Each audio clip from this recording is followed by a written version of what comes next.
హిందూ దేవాలయాలంటే ఆధ్యాత్మిక కేంద్రాలు, ప్రశాంతతకు నిలయాలు. అటువంటి ఆలయాలపై కూడా దాడులు చేస్తున్నటువంటి మిమ్మల్ని ఏమనాలో ఒక్కసారి అర్థం కావట్లేదు. ఎందుకంటే ఒక్కసారి మీరు ఆలోచించండి,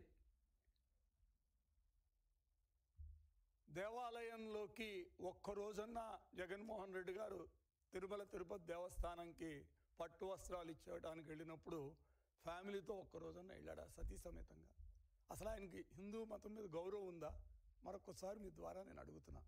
ఎందుకంటే ప్రతిరోజు ఏదైనా ఒక పండగ వచ్చినా, ఒక పర్వదినం వచ్చినా ఆ రోజున వెంటనే ఈ పేటీఎం బ్యాచ్ ఏదో విధంగా దాడి చేయటం అనేది మీకు ఒక అలవాటైపోయింది. ఇక వేరే కార్యక్రమాలు ఏం లేవు. అది కూడా ఏంటంటే హిందూ దేవాలయాలు, దట్టు ఒకే ఒకటి తిరుమల తిరుపతి దేవస్థానం టీటీడీ మీద మీరు చేసినటువంటి అసత్య ప్రచారాలకి అంతే లేదు. ఒకటి కాదు, రెండు కాదు, ఏ రోజుకు ఆ రోజు ఏదో ఒకటి పెడుతూనే ఉంటారు. మొన్న చంద్రగ్రహణం సందర్భంగా జరిగిన విషయాన్ని మీరు అందరూ చూశారు. అక్కడ ఏం జరిగింది ఒకసారి మీరు ఆలోచించండి. వెళ్ళినటువంటి విలేకరులు అందరూ కూడా అయిపోయిన తర్వాత చంద్రగ్రహణం స్టార్ట్ అయ్యే ముందు ఆలయానికి తాళాలు వేశారు. అది ఆచారంలో భాగం. ఎందుకంటే చంద్రగ్రహణం రోజున గుడిని మూసేస్తాం, తర్వాత మళ్ళీ దానికి సంప్రోక్షణ చేసి తెరుస్తారు. అది ఆచారం భాగం. ఆ తాళాలు వేసినప్పుడు దానిలో విధిలో ఉన్నటువంటి చేస్తున్నటువంటి టీవీ రిపోర్టర్స్, TV5 రిపోర్టరే ఒక్కడే దిగలా, మిగతా రిపోర్టర్లు కూడా దిగారు. దానికి సాక్ష్యమే ఇది ఒక్కసారి దీన్ని జూమ్ చేయండి. ఈ అబ్బాయి ఎవరో తెలుసా? సాక్షి ఛానల్ ఇక్కడ పట్టుకున్నాడు, మీరే చూడండి. ఇక్కడ తాళం పట్టుకుని ఫోటో దిగినటువంటి వ్యక్తి ఆయన కూడా చూసారా? ఈయన ఇక్కడ సాక్షి లోగోతో ఉన్నటువంటి రిపోర్టరు. అంటే సాక్షి రిపోర్టర్ మీ కళ్ళకు కనపడ్డు. కరుణాకర్ రెడ్డి గారు కళ్ళతో ఒక్కసారి చూడండి, ఈ ప్రసాద్ ఎవరు? సాక్షి రిపోర్టరా కాదా? ఒక్కసారి మిమ్మల్ని నేను అడుగుతున్నా, మరొకసారి మీరు ఆలోచన చేయండి. తప్పుడు ప్రచారాలు చేసేటప్పుడు ఒక్కసారి మీరు మతి పెట్టి ఆలోచించండి.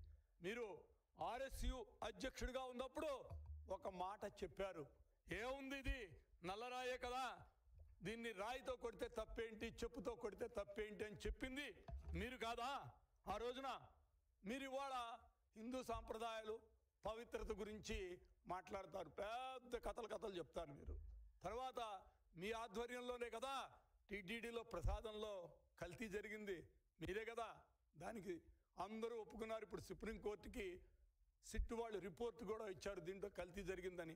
కొన్ని కంపెనీలని సీజ్ చేయడం జరిగింది, అరెస్ట్ చేయడం జరిగింది.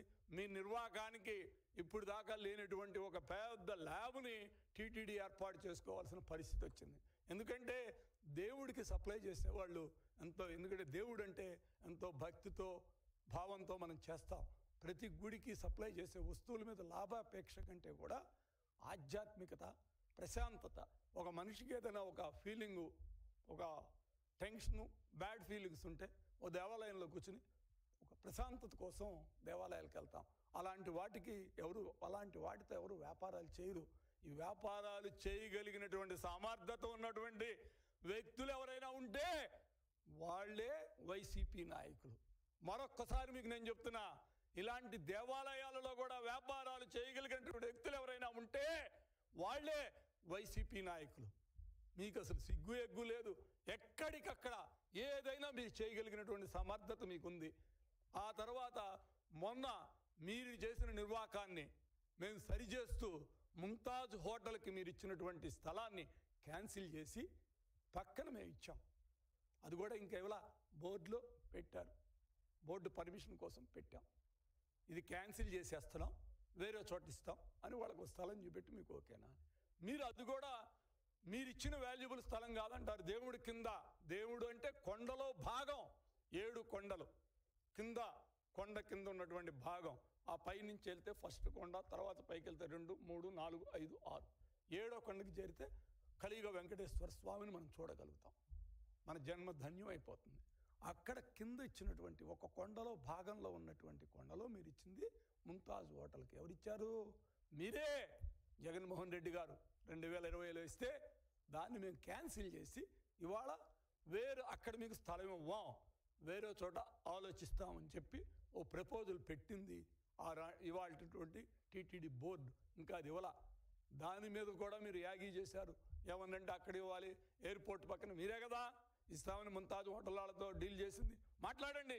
ఎయిర్పోర్ట్ కాదు ఇక్కడ కాకపోతే ఎయిర్పోర్ట్ దగ్గర ఇస్తామంటే ఇప్పిద్దాం, మీరే మాట్లాడండి. ఈ విధంగా ప్రతిసారి ప్రతి విషయంలో తిరుపతి అన్యమత టిక్కెట్ల మీద అన్యమత ప్రచారం చేసింది మీరే కాదా? మీరు ఉద్యోగాలు కొట్టేయాలని ప్లాన్ చేసింది మీరే కాదా? ఇప్పుడు వేద పాఠశాలలు అది కూడా ఆపాం. ఎందుకంటే దీన్ని కరెక్ట్గా ఆంధ్రాలో ఉన్నటువంటి వేద పండితుల కోసం ఉద్యోగాలు ఇవ్వటం కోసం దాన్ని కూడా ఆపి మళ్ళా రీషెడ్యూల్ చేస్తుంది మా ప్రభుత్వం, కూటమి ప్రభుత్వం, టీటీడీ బోర్డు, పాలక మండలి. ఎందుకంటే ఒక పద్ధతి ప్రకారం, ఓ సిస్టమ్ ప్రకారం జరుగుతూ వస్తుంది. వీటిలో ప్రతిరోజు ఏదో ఒక కార్యక్రమంలో మీరు బురద తల్లుతారు. ఇక మీకు పరాకాష్ట. గత ప్రభుత్వంలో చంద్రబాబు నాయుడు గారు 2014-19 మధ్యలో అధికారంలో ఉన్నప్పుడు మీరు ఒక మాట అన్నారు. పాపం ఆయన చూస్తే నాకు ఎంతో బాధేస్తుంది. ఎట్లా చెప్పించారో రమణ దీక్షితులు ప్రధాన పూజారి నోటి నుంచి కూడా ఒక అబద్ధాన్ని చెప్పించినటువంటి సమర్థత. ఎందుకు ఫేక్ పార్టీ అంటే వైసీపీ.